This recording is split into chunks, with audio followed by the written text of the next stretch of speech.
পাঁচ ব্যাংকের গ্রাহকদের মধ্যে সবচেয়ে বেশি ভোগান্তি শিকার হচ্ছেন এফডিআর বা ডিপিএস এর গ্রাহকরা। সাধারণ সেভিংস হিসাবধারীদের তুলনায় এই দুই শ্রেণীর গ্রাহকদের আর্থিক ক্ষতির পরিমাণ বেশি বলে অভিযোগ উঠেছে। সাধারণ সেভিংস হিসাবে অধিকাংশ মানুষের জমার পরিমাণ তুলনামূলকভাবে কম হয়ে থাকে।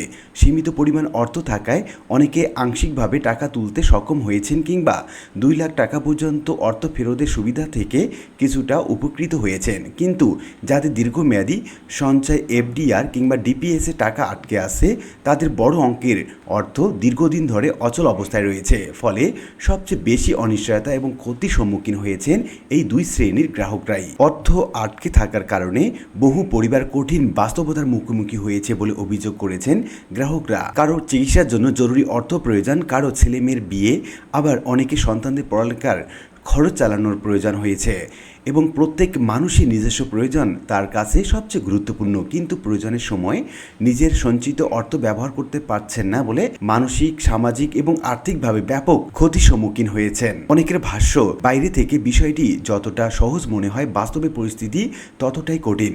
দূর থেকে অনেকেই বলতে পারেন এখন না হয় পরে দেবে, কিন্তু যাদের অর্থ আটকে আছে তারাই জানেন দীর্ঘদিন অর্থ না পাওয়ার কষ্ট কতটা গভীর। গ্রাহকদের অভিযোগ, যেসব এফডিআর এর মেয়াদ ইতিমধ্যে শেষ হয়েছে সেসব গ্রাহকের অর্থ উত্তোলন করা যাচ্ছে না। বিষয়টি অনেকে আগে থেকে জানতেন, কিন্তু নতুন করে আরেকটি সমস্যা দেখা দিয়েছে বলে দাবি করা হচ্ছে। অভিযোগ অনুযায়ী অনেকে ব্যাংক মেয়াদ উত্তীর্ণ এফডিআর নবায়ন কিংবা রিনিউ করতেও অনীহা দেখাচ্ছে, অথচ সরকারের পক্ষ থেকে নির্দেশনা রয়েছে যে প্রয়োজনীয় ক্ষেত্রে মেয়াদ স্বয়ংক্রিয়ভাবে বৃদ্ধি করা হবে। কিন্তু বাস্তব ক্ষেত্রে অনেক গ্রাহক সেই সুবিধা পাচ্ছেন না বলে অভিযোগ রয়েছে। গ্রাহকদের মতে একদিকে সরকারি নির্দেশনা, অন্যদিকে বাস্তব ব্যাংকিং কার্যক্রম, দুইয়ের মধ্যে অসামঞ্জস্যতা দেখা যাচ্ছে, যা উদ্বেগ আরও বাড়িয়ে তুলেছে। শুধু মূলধন নয়, এফডিআর এর মেয়াদ পূর্ণ হওয়ার পর প্রাপ্য মুনাফা বা প্রফিটের অর্থ অনেক গ্রাহক পাচ্ছেন না বলে অভিযোগ উঠেছে।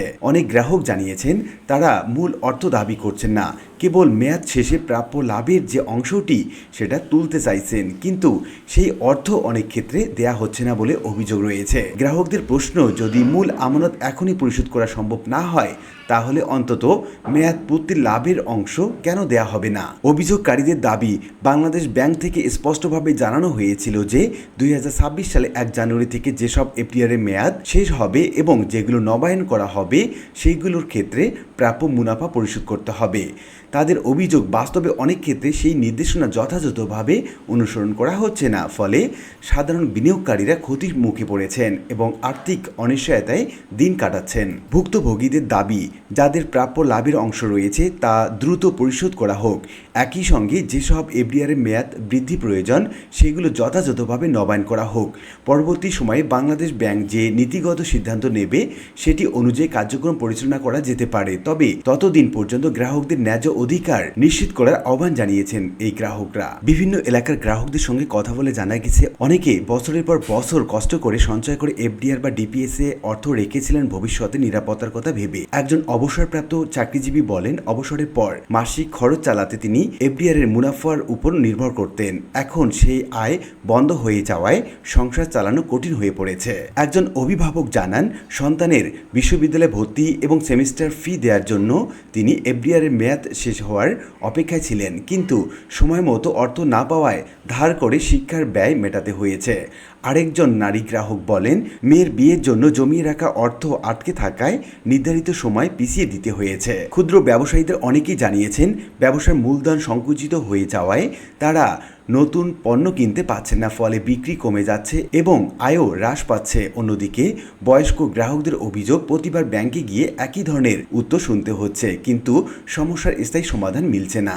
অর্থনীতিবিদদের মতে ব্যাংক ব্যবস্থার প্রতি মানুষের আস্থা ধরে রাখতে গ্রাহকদের সঙ্গে নিয়মিত যোগাযোগ, স্বচ্ছ তথ্য প্রদান এবং অভিযোগ নিষ্পত্তির কার্যকর ব্যবস্থা অত্যন্ত জরুরি। গ্রাহকদের অনিশ্চয়তায় না রেখে বাস্তব পরিস্থিতি সম্পর্কে স্পষ্ট ব্যাখ্যা দেওয়া হলে উদ্বেগ অনেকটাই কমতে পারে। এদিকে সংশ্লিষ্ট মহলের মতে যে কোনো সিদ্ধান্ত বাস্তবায়নের ক্ষেত্রে বাংলাদেশ ব্যাংকের নির্দেশনা যথাযথভাবে অনুসরণ করা এবং গ্রাহকদের ন্যায্য অধিকার নিশ্চিত করা প্রয়োজন। একই সঙ্গে ব্যাংকগুলোর উচিত গ্রাহকদের অভিযোগ দ্রুত শুনে প্রয়োজনীয় সমাধানের উদ্যোগ নেওয়া, যাতে দীর্ঘদিন ধরে চলমান এই অনিশ্চয়তা দূর হয় এবং সাধারণ আমানতকারীদের আস্থা পুনরুদ্ধার করা সম্ভব হয়। আশা করি বিষয়টি বুঝতে পেরেছেন। আর আজকে ভিডিওটি এ পর্যন্ত। ভিডিওটি ভালো লাগলে লাইক কমেন্ট করতে ভুলবেন না। এরকম নিত্য নতুন ভিডিওর আপডেট পেতে চ্যানেলটি সাবস্ক্রাইব করে রাখুন। দেখা হবে অন্য কোনো ভিডিওতে।